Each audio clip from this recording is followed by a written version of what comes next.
Welcome on in. Now there's no doubting what this book's about, because this is such a recognisable piece of art, isn't it? Yes, Vincent van Gogh, and it's Dear Vincent, because Tara, the main character in the novel, writes to Vincent van Gogh all the time, and she's a brilliant artist, although she doesn't quite recognise how talented she is. She's a 17-year-old, so it's a young adult novel, but it's very, very good for adults as well. Okay, and we're in the 19th century. Oh, we're present time. Oh, okay. No, we're present time. So what do you mean about writing to Vincent then? Well, she's writing letters that she will never send to Okay. Vincent, but, so it's almost like writing to a diary, but it's talking about her art, particularly to Vincent van Gogh.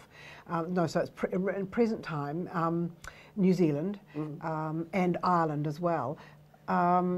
She is 17 years old, and when she was 12, her older sister Vanessa, who she knew as Van, it was her nickname was Van, died in Ireland. She'd been sent back to Ireland by her parents. Both girls had a really unhappy childhood, and the book is actually about teenage suicide, which is a sort of taboo topic, but Mandy Hagar has dealt with it so brilliantly, and it is very positive and very life-affirming. Right. She has believed that, Tara has believed that her older sister Van, who she loved dearly, actually was killed in a car crash in Ireland, and she discovers when she's 17 that in fact Van hung herself.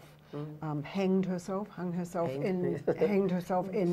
Ireland, and she's just distraught and beside herself. She has a really, really difficult childhood. Her parents are Irish and survived the troubles in Ireland, but are very tough on both girls. They've been particularly tough on Van, and as the story progresses, you find out why. There's a very sad background story to Van's origins.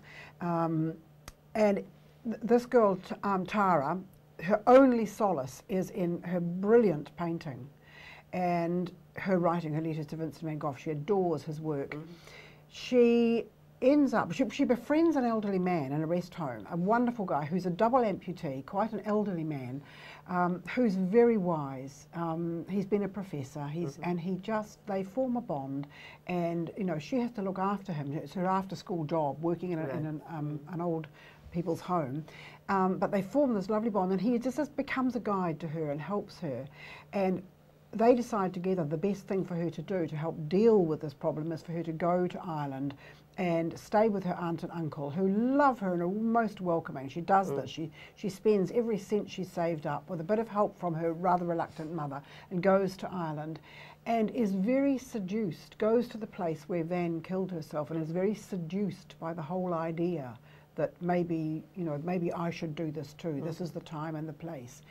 And then comes to her senses through there's a lot of factors that influence her, one of which is this elderly professor's Johannes, his grandson, whom she's formed a friendship with.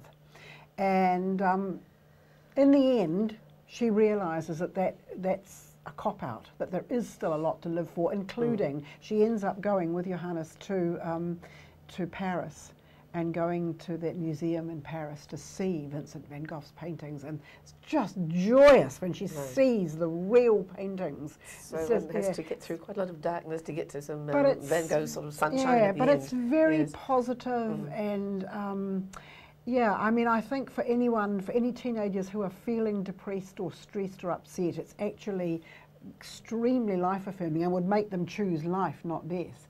Thank you, Carole. Very moving. Like a very good reason.